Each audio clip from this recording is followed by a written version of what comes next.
Hello friends, स्वागत है आपका आपके अपने यूट्यूब चैनल आर के वर्मा इलेक्ट्रिकल पर। तो फाइनली दोस्तों, सबसे पहले सभी भाइयों को UPPCL TG2 891 वैकेंसी में जो भाई सेलेक्ट हुए हैं उन सभी को मेरी तरफ से हार्दिक शुभकामनाएं। और मैं ईश्वर से यही कामना करता हूं कि आपका फाइनल सिलेक्शन जल्दी से हो जाए दोस्तों। तो जैसा कि दोस्तों आप सभी को पता है कि UPPCL TG2 891 जो वैकेंसी है उसका डॉक्यूमेंट वेरिफिकेशन के लिए जो आपका रिजल्ट आना था वो आ चुका है। काफ़ी लंबा समय का इंतज़ार करना पड़ा दोस्तों, और फाइनली दोस्तों डॉक्यूमेंट वेरिफिकेशन की जो लिस्ट है वो ऑफिशियल वो जारी कर दी गई है। तो दोस्तों मैं आपसे माफ़ी चाहूँगा कि समय के अभाव के कारण मैं आपको वीडियो बनाकर सूचित नहीं कर पाया, लेकिन इससे पहले मैंने वीडियो में आपको बता दिया था कि आपका जो रिज़ल्ट है वो आपका जनवरी लास्ट या फरवरी के पहले हफ्ते तक ही आपका फाइनल रिजल्ट आ जाएगा दोस्तों। अब दोस्तों बात करेंगे, बहुत सारे बच्चों के डाउट हैं, कट ऑफ कितना रहने वाली है, मिनिमम कट ऑफ कितना गया है, कौन सी शिफ्ट में कितना गया है दोस्तों, और डॉक्यूमेंट वेरिफिकेशन में क्या क्या प्रोसेस रहेगी, कहाँ कहाँ गलती हो सकती हैं, क्या क्या सावधानी बरतनी है। तो दोस्तों वीडियो में आपको अंत तक बने रहना है। मैं स्टेप बाय स्टेप आपको बताऊंगा क्या क्या प्रोसेस रहने वाली है और आपको क्या क्या वहाँ पर डॉक्यूमेंट सबमिट करने होंगे। तो दोस्तों ये वो रिजल्ट की आपका PDF है जो ऑफिशियल जारी की गई थी। 3, 7, 8, 9, 10 और 17 नवंबर को ये आपकी परीक्षा हुई थी। दो दो शिफ्ट में परीक्षा हुई थी और लगभग आपकी 12 शिफ्ट ये आपकी बनी थी दोस्तों। यहाँ पर आप देख पा रहे हैं जो डॉक्यूमेंट वेरिफिकेशन है वो आपका 9 तारीख से शुरू होने वाला है, और आपका पैनल 1 से लेकर 5 तक ये पैनल आपके बनाए गए हैं। अब दोस्तों यहाँ पर आप देख पा रहे हैं लगभग 2 गुने बच्चों को शॉर्टलिस्ट किया है। सबसे पहले मैं आपको बता देना चाहता हूँ कौन कौन से डॉक्यूमेंट्स आपको तैयार कराने होंगे, वो आपको नीचे मेंशन किया गया है। और दोस्तों कई जो हमारे भाई हैं जो ये देख नहीं पाए होंगे कि रिजल्ट आया है नहीं आया है, तो लेकिन विभाग ने एक अब की बार अच्छी एक बात मुझे लगी कि विभाग ने सभी जो भाई शॉर्टलिस्ट हुए हैं उनके पास कॉल भी करा है और ईमेल के माध्यम से भी सूचित किया जा गया है, क्योंकि किसी कारणवश कोई भी भाई डॉक्यूमेंट वेरिफिकेशन या सिलेक्शन से वंचित ना रहे दोस्तों। तो यहाँ पर आप देख पा रहे हैं दोस्तों CBT। यहाँ पर आप कई जो हमारे भाई हैं हो सकता है उनके पास ऑनलाइन का जो आवेदन है वो प्रिंट ना हो, या आपका परीक्षा जो आपका प्रवेश पत्र है था वो ना हो। तो दोनों में से आपका कोई एक होना चाहिए, और ना भी होगा तो भी आपका वेरिफिकेशन हो जाएगा। तो सबसे पहले ऑनलाइन आवेदन का आपको प्रिंट होना चाहिए, या आपका प्रवेश पत्र की छायाप्रति आपके पास होनी चाहिए। दूसरी बात, हाई स्कूल का अंक प्रमाण पत्र आपका होना चाहिए। और दोस्तों आप ध्यान रखना है कि जो आपके स्पेलिंग में जो अल्फ़ाबेट होते हैं वो सेम मैच करने चाहिए, अन्यथा आपको दिक्कत हो सकती है। और यदि किसी के साथ ऐसी दिक्कत है तो आप करेक्शन तो इतनी जल्दी पॉसिबल नहीं है, तो आप अपने नियर बाई कचहरी वगैरह में जाकर आप वहाँ से एक स्टाम्प पेपर पर लिखाकर आप शपथ पत्र दे सकते हैं, तो आपका काम चल सकता है। और दोस्तों यहाँ पर आप देख पा रहे हैं ITA ट्रेड का आपका दोनों सर्टिफिकेट, यानी आपका अंक प्रमाण पत्र और आपका ट्रेड प्रमाण पत्र आपका होना अनिवार्य है। और यहाँ पर आप देख पा रहे हैं दोस्तों जाति प्रमाण पत्र OBC के लिए आपका 31 मार्च 2022 के लिए आपका प्रमाण पत्र होना चाहिए, यानी इसके बाद का बना हुआ आपके पास प्रमाण पत्र होना चाहिए। और दोस्तों नहीं भी आपका किसी कारणवश बनना है तो आप वेरिफिकेशन कराइए। आपके पास जब फाइनल सिलेक्शन होगा तो आपका स्टार लग के आ जाएगा, लगभग 1-2 महीने में आपका वो क्लियर हो जाएगा। EWS की भी यही कहानी है, 31 मार्च 2022 के बाद का आपका EWS बना होना चाहिए।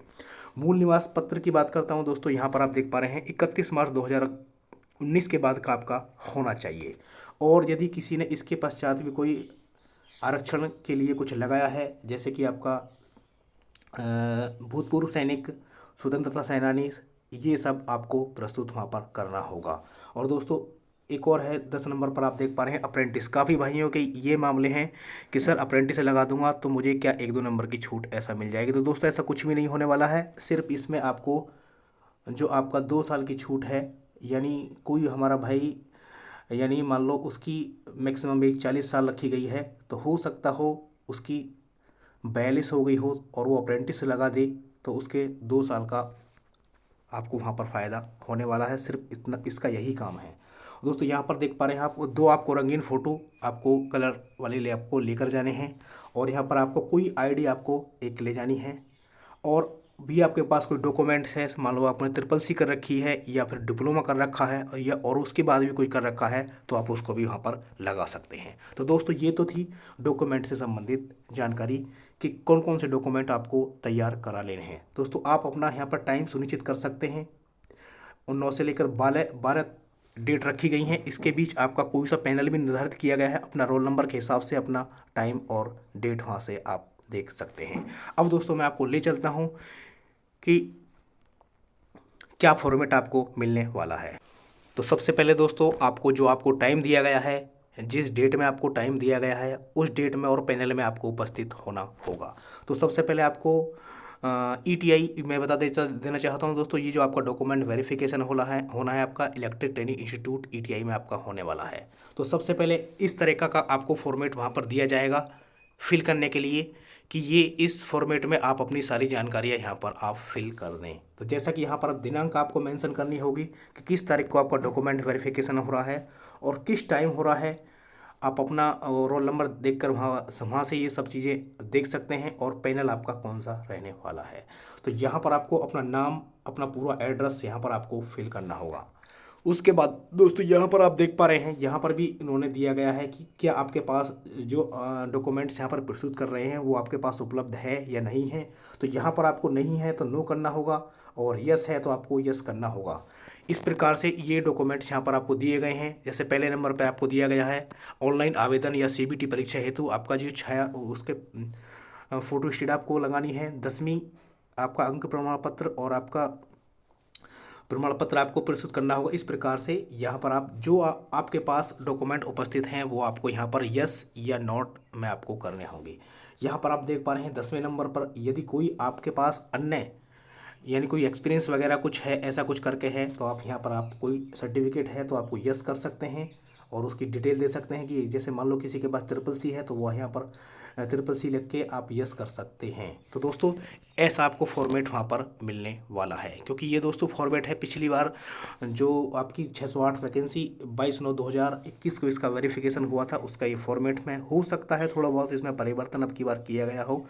उसके नीचे आपको एक फ़ोटो यहाँ पर लगाना है अपने, यहाँ पर आपको बाएं हाथ का आपको अंगूठी का निशान और आपका हस्ताक्षर, ये सब जांचकर्ता वाले जो वहाँ पर पैनल में जो अधिकारी होंगे वो सब करेंगे। यहाँ पर आपको अपने मोबाइल नंबर यानी इन देनी है, कोई 2 या 1 मोबाइल नंबर यहाँ से दे सकते हैं। यहाँ पर आपको सिग्नेचर करना होगा। इस प्रकार से आपका ये रहने वाला है। अब दोस्तों मैं बात करता हूँ, अब काफ़ी दोस्त हमारे ये कमेंट करेंगे कि सर इसका फाइनल रिजल्ट कब तक आ सकता है। तो दोस्तों जैसा जहाँ तक मुझे जानकारी प्राप्त हुई है तो यही बताया गया है कि फरवरी के लास्ट या मार्च के पहले सप्ताह तक आपका फाइनल रिजल्ट आ जाएगा दोस्तों। और दोस्तों अब मैं आपको बता देना चाहूँ, काफ़ी भाई हमारे ये कमेंट कर रहे हैं कि कट ऑफ कितना रहने वाली है। तो दोस्तों जैसा कि मैं आप सभी से निवेदन करना चाहता हूं दोस्तों, यदि आप अपने शिफ्ट और नंबर मुझे शेयर कर देते हैं कि मिनिमम कितना गया है कौन सी शिफ्ट में या आपने कितने नंबर प्राप्त किए हैं, तो मैं एक फ़ाइनल कट ऑफ दोबारा से लेके आऊँगा। लेकिन अब तक मुझे जो जानकारी मिली है मैं आपको उसके अनुसार बता रहा हूँ। जैसा कि बेस शिफ्ट से आपकी कट ऑफ निर्धारित होती है कि कट ऑफ कितना जाने वाली है। तो दोस्तों बेस शिफ्ट में आपका जो SC का जो कैंडिडेट है वो आपका 124 के आसपास डॉक्यूमेंट वेरिफिकेशन के लिए आपका शॉर्ट लिस्ट हुआ है। और OBC की बात करूं तो लगभग 136 के आसपास डॉक्यूमेंट वेरिफिकेशन के लिए शॉर्ट लिस्ट हुआ है जी। और जनरल की बात करूं तो दोस्तों जहां तक जनरल जो मुझे पता चला है वो लगभग आपका 144 के आसपास जनरल ये देखने को मिल रहा है। अब दोस्तों इसी से आप अंदाज़ा लगा सकते हैं कि अब की बार कट ऑफ कितना वेरी करने वाली है। पिछली बार की अपेक्षा कट ऑफ थोड़ा वेरी करेगी, क्योंकि अब की बार नंबर ऑफ शिफ्ट ज़्यादा रही हैं, 8 शिफ्ट रही हैं, सॉरी 12 शिफ्ट रही हैं। पिछली बार 8 शिफ्ट थी और अब की बार वैकेंसी भी थोड़ा ज़्यादा है। तो दोस्तों कहीं ना कहीं जैसा कि आप देख रहे हैं, मैं SC की कट ऑफ की बात करता हूं आपसे, तो SC की कट ऑफ जैसा कि आपको देखा है कि मिनिमम 124 गया है। तो लगभग इसमें से आपका कम से भी कम 6 नंबर आपका बढ़ना जायज़ है। 6 नंबर ऊपर SC की कट ऑफ यहाँ से जा सकती है। तो लगभग मानकर चलें आप SC की कट ऑफ लगभग 130 रहने वाली है।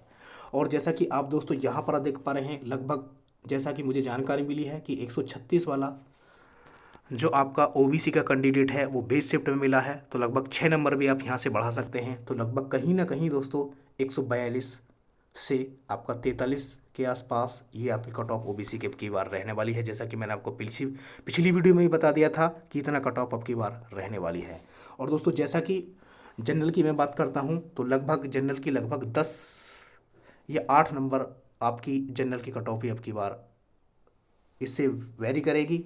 दोस्तों तो जनरल की कट ऑफ मेरे हिसाब से कहीं ना कहीं दोस्तों लगभग 150 से लेकर 152 के आसपास ये जनरल की कट ऑफ अब की बार रहने वाली है। ईडब्ल्यूएस की मैं बात करता हूँ दोस्तों, तो ईडब्ल्यूएस की जो कट ऑफ है दोस्तों वो आपकी एससी और आपकी ओबीसी के बीच अब की बार ईडब्ल्यूएस की कट ऑफ रहने वाली है। तो मैंने आपको बताया था जो ओबीसी के जो कट ऑफ मैंने आपको बताई है लगभग 142 और आपका 43 के आसपास रहेगी, और एससी की अब लगभग आपको 130 के आसपास रहेगी। तो कहीं ना कहीं दोस्तों ईडब्ल्यूएस की जो कट ऑफ है जहाँ तक मैं देख पा रहा हूँ दोस्तों लगभग 132 से आपका 133 या 134 के बीच में आपकी ये कट ऑफ अब की बार ईडब्ल्यूएस की भी रहने वाली है। बाकी कैटेगरी का आप अंदाज़ा लगा सकते हैं दोस्तों। और मैं आपको एक फाइनल कट ऑफ फिर से लेके आऊँगा यदि आप अपने नंबर शेयर कर देते हैं कौन सी शिफ्ट में मिनिमम कितना प्राप्त हुआ है और मैक्सिमम कितना है। इस प्रकार की जानकारी या आपने कितने नंबर प्राप्त किए हैं, कौन सी शिफ्ट से प्राप्त किए हैं, तो मैं यदि आप ऐसा दे देते हैं तो मैं आपको एक बार फाइनल कट ऑफ भी आपको दोबारा से रिवाइज करके आपको दे सकता हूं। तो दोस्तों ये थी कुछ इंपॉर्टेंट इन्फॉर्मेशन, जितना मुझे समय मिला है दोस्तों मैंने आपको पूरी कोशिश की है जानकारी देने की, क्या क्या आपके पास सावधानी बरतनी है, क्या क्या डॉक्यूमेंट ले जाते हैं, किस प्रकार से आपका वेरिफिकेशन होगा। तो दोस्तों ये थी कुछ इंपॉर्टेंट इन्फॉर्मेशन। उम्मीद करता हूँ वीडियो आपको अच्छी लगी होगी, तो प्लीज़ वीडियो को ज़्यादा से लाइक और शेयर करें। चैनल पर नहीं है तो प्लीज़ चैनल को सब्सक्राइब कर लें, क्योंकि मैं ज़्यादातर इस वीडियो लाता रहता हूँ। तो thank you for watching this video.